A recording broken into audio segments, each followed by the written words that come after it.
bit of the evening is about a bit more clinical, actually. I'm going to talk more about the clinical aspects of basilar artery thrombosis, and then Tufel is going to talk a bit more about the technical aspects. We know that posterior circulation strokes comprise about 20% of all strokes. Basilar artery occlusion, actually, contrary to what we might think, is actually only a small fraction of basilar artery strokes, but probably the most feared type of stroke because we find it very difficult to diagnose, and often the resources to diagnose and treat them are not readily available. I want to kind of just highlight how heterogeneous basilar artery stroke is, and maybe it's not all as bad as we kind of read in the textbooks, but it is potentially very devastating, as Christine has already highlighted with the example of locked-in syndrome. But with more readily available diagnostic techniques and non-invasive imaging, then I think there is a real opportunity to change the natural history of this condition and improve the outcome for many patients with a number of potential interventions. So I'm going to focus on just talking a little bit about the pathophysiology and etiology of basilar artery stroke, clinical presentation, and some tips on recognition, and then talk a little bit about prognosis, natural history, and management. So a little bit about the anatomy of the basilar artery. It's formed from the union of the two vertebral arteries and is intracranial. It can be arbitrarily divided into proximal, middle, and distal, depending. And this division is kind of brought out by the anterior inferior cerebellar artery and the superior cerebellar artery. And there's a lot of variation in the basilar blood supply, and that's because of collateralization, which is highly specific to individuals, and connections between the anterior and posterior circulation. So some patients have very well developed posterior communicating arteries, for example, which seems to confer a better prognosis. So in terms of the pathophysiology, from non-invasive studies, we know that the two main causes of basilar artery stroke are atherosclerotic disease, and often patients who present with this stroke have very bad atherosclerotic disease, often diffuse, involving the vertebral arteries and extending into the basilar. But then a significant proportion will also have cardioembolic source of embolism. Then, particularly in younger patients, cervical artery dissection is important to consider, but a significant proportion also cryptogenic, and probably in those individuals, possibly prothrombotic factors are more important. So in terms of the stroke severity, these patients generally have very severe strokes, either on admission or during the course of their natural history. And the BASICS registry, which was over 600 patients with consecutive patients with basilar artery stroke, demonstrated that the NIHSS was very high. And bear in mind that the NIHSS often underestimates the severity of posterior circulation strokes. Half of their patients had NIHSS over 20, and they came up with a definition of severe clinical stroke by either being locked in, coma, or tetraplegic. So about 60% kind of met that criteria. But still a proportion of these patients will have NIHSS of less than 10. So they can present, at least in the initial stage, as a mild stroke. In terms of the extent of the infarction, well, that depends on a number of factors which influence ischemia in the brainstem. So certainly time from the ictus, the volume of the clot, and also collateral reserve, and also the tempo of onset of the occlusion. So in terms of just some general pointers towards thinking about brainstem stroke or basilar artery thrombosis, I mean, think about it, if somebody presents with a stroke with altered conscious level, prominent vertigo, vomiting, diplopia, convulsive movements can, as I'll go on to say, can be quite common and add to diagnostic uncertainty and confusion. Think about basilar, if somebody has crossed signs and also Horner syndrome.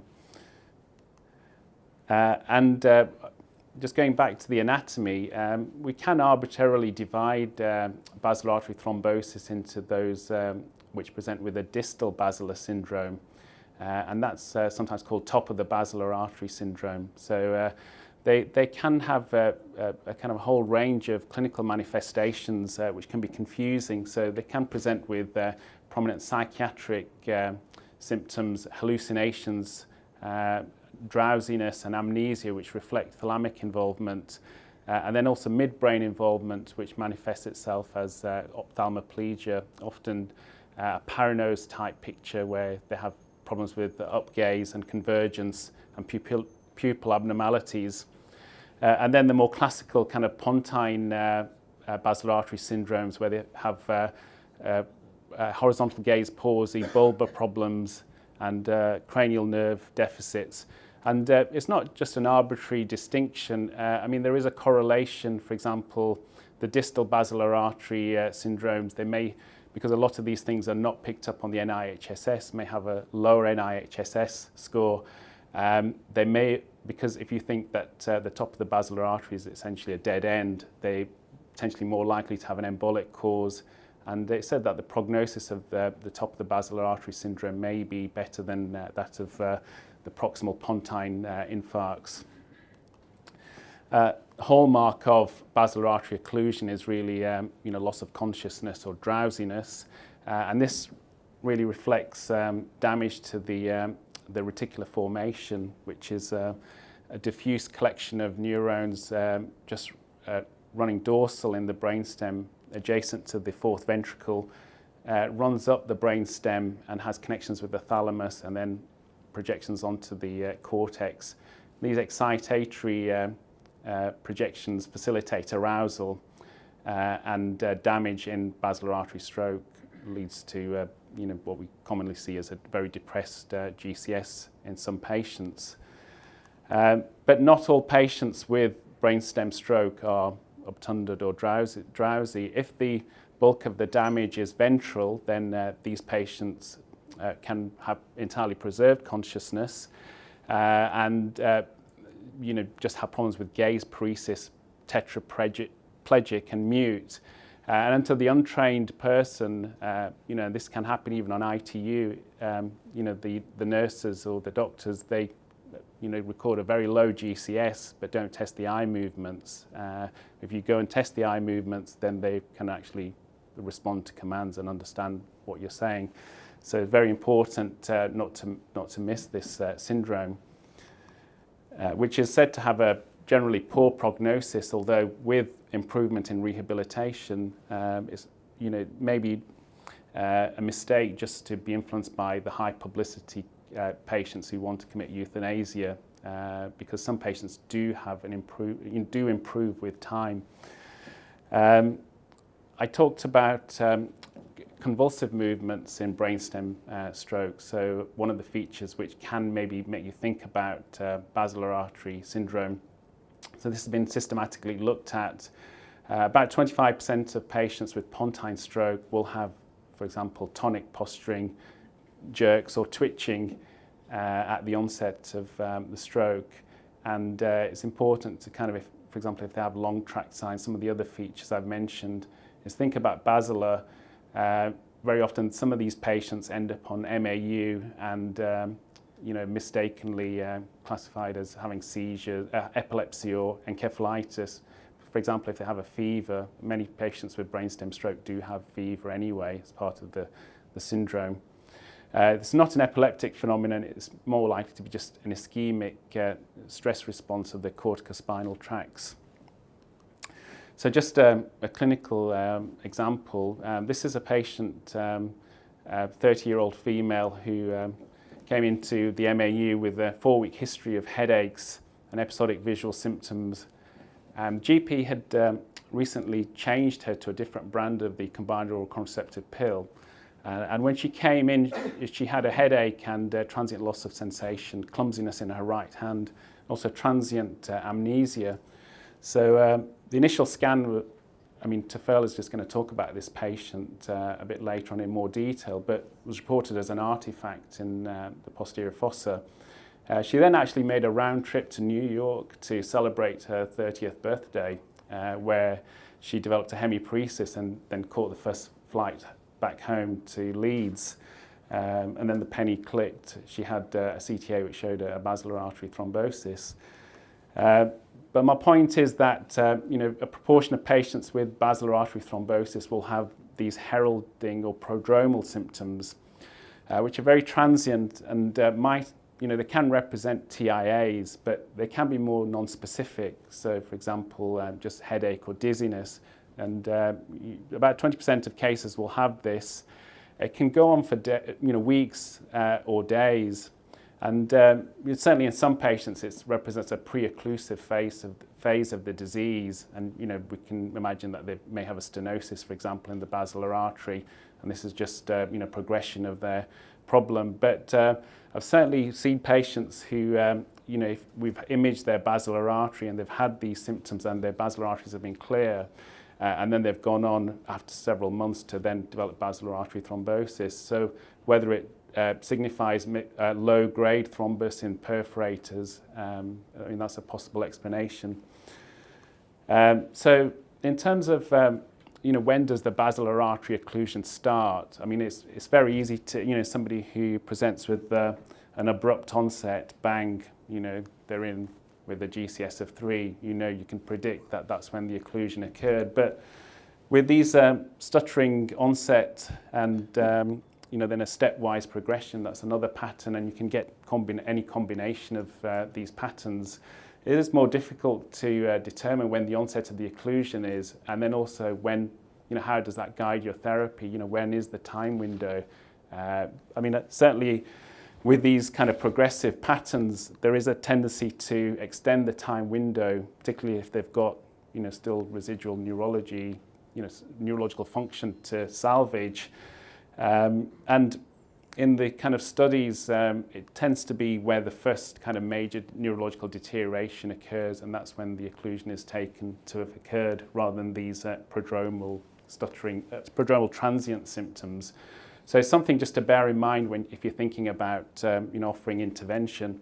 And Tafel's going to talk a bit about some of my experience with the delayed cases in Leeds.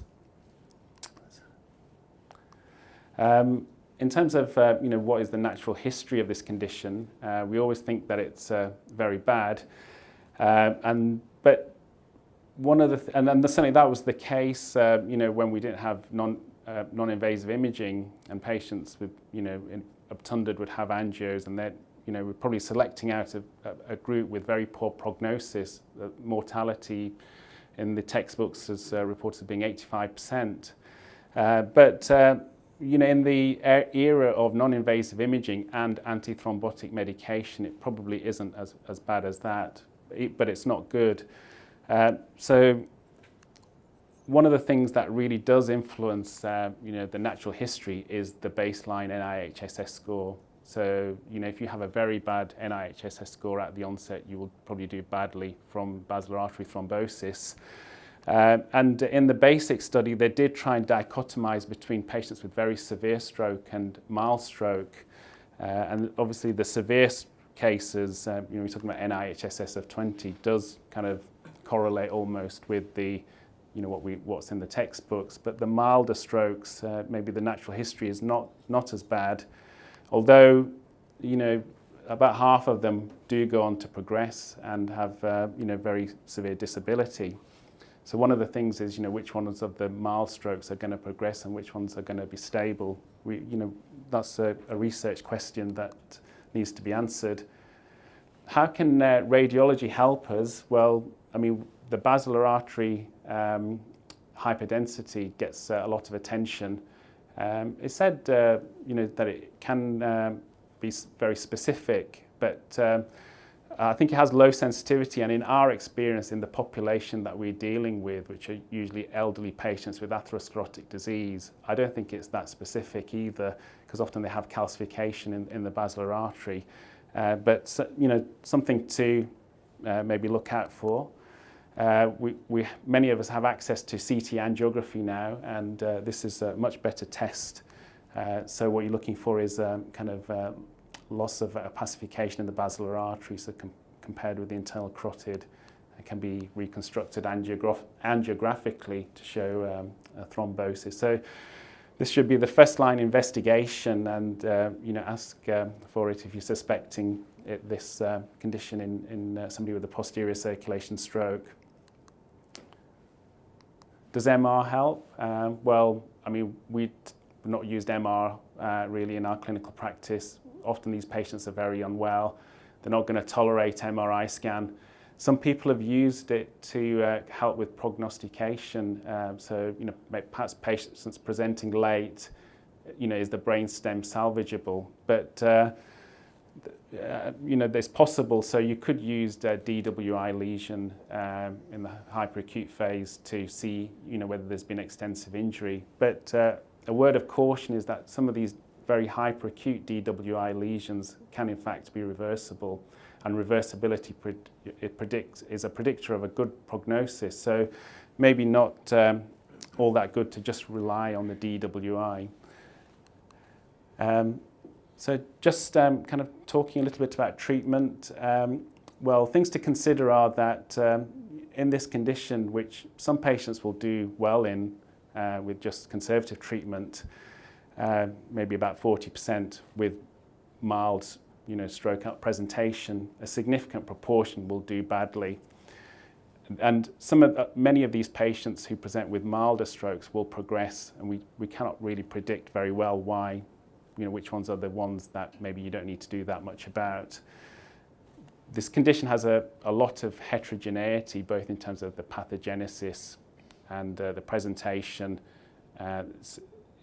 So, you know, that's a mixed bag of patients who are difficult to diagnose. We don't really know, you know, many of the studies just report 3-month outcomes. Maybe the brainstem, you know, takes longer to repair. So, you know, if you follow some of these patients up to a year, they're still improving.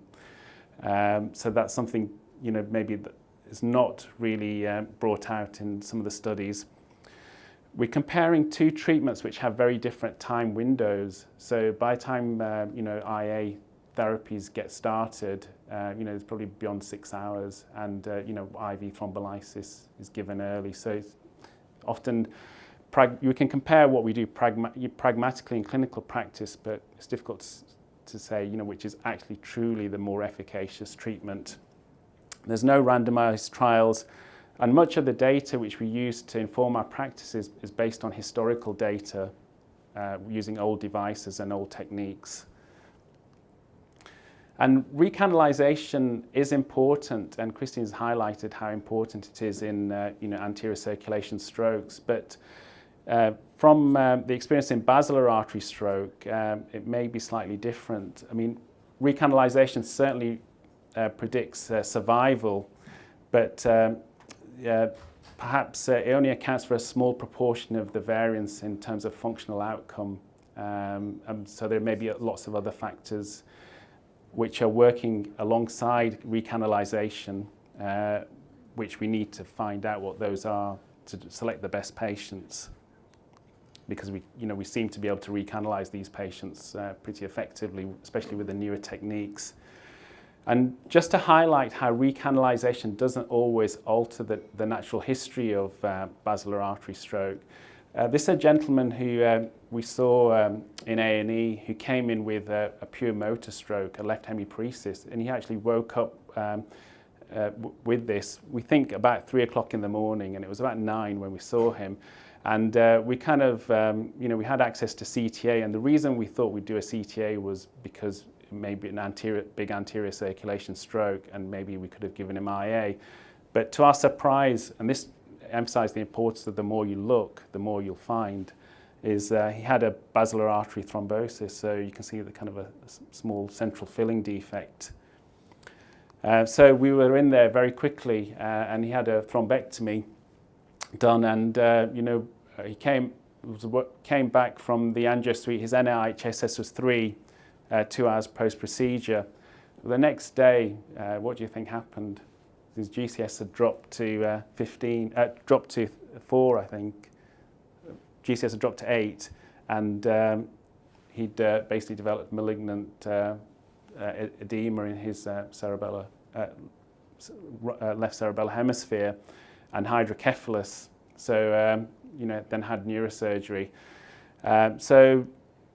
Recanalization does things, benefits the patient, but sometimes it doesn't always solve the problem in this type of stroke, and you need access. We need neurosurgery as well sometimes. So you did very well though in the end. Just talking about the role of intravenous TPA, because this is obviously the treatment that we will have at our kind of disposal. We know that its place is confirmed in posterior circulation stroke within 4.5 hours, but in confirmed basilar artery occlusion, we don't know how efficacious it is. In the BASIC study, they found that in mild strokes, it was maybe no added benefit to that of antithrombotic therapy. Just a kind of a word that in BASICs, a significant proportion of patients who were given TPA were treated actually beyond 6 hours, so way off license. But despite that, the recanalization rates were between 50 and 70%. In severe strokes, they did find a trend towards a benefit in using IV TPA. As for intraarterial, a large number of patients, almost 300 patients treated, slightly more effective, slightly higher recanalization rates. And again, there was a trend for benefit of treatment only in the severe strokes. Of course, direct comparisons between IA and IV are very difficult because, again, treating it outside different windows. And we don't really know what the role of the newer devices is, whether they're more effective than the techniques they were using in BASICs, which was mainly IA thrombolysis and Mercy retrieval devices. So just briefly touching on our experience in Leeds, you can appreciate that these types of strokes are very, very infrequent and present late. But we managed to treat 13 patients, and compared to the kind of published series, which is not much better in terms of volume, so between 14 and 31. We're not doing too badly. What I would say is that in Leeds we tended to treat patients with less severe stroke compared to other series, and that was not just because we were picking them up early in their natural history. We tended to in fact pick them up later. But still we had very good functional outcomes compared to the published natural history of basilar artery thrombosis and low mortality. And this was with a combination of all the treatments at our disposal. I think Tafel was going to talk more about the experience with therapy. But just a slide to just make you think about some of the things in terms of case selection, patients to refer, and patients who maybe can stay at the centre and have maybe less aggressive treatment. So things like young age, mild stroke, presence of collaterals, small clot volume, distal clot may suggest a better prognosis, better natural history, whereas poor prognosis suggested by progressive stuttering onset, high NIHSS, reduced GCS, poor collaterals, high lesion load.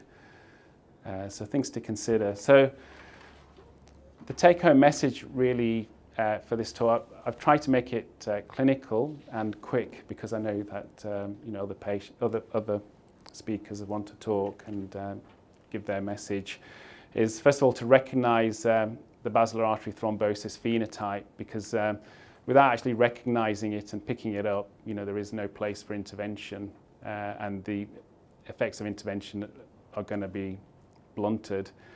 There's likely to be a complex interaction between baseline predictors and recanalization, which influence the functional outcome.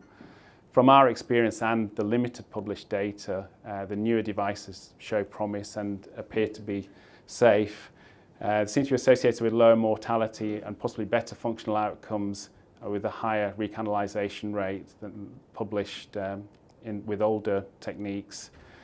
We do need to think about better case selection and try and avoid futility for some of these patients and over-aggressive treatment for others. And that emphasised the importance of multidisciplinary working, following protocols, auditing and using registries to compare with other techniques and other centres. And perhaps a big pool of data from SITS will help guide management and complications like has been the case for the SITS registry. And I would just add that in peripheral centres where we're having to send patients, do consider IV thrombolysis even if off licence, because this may not be harmful to patients, particularly if they've got such a bad natural history. So thank you.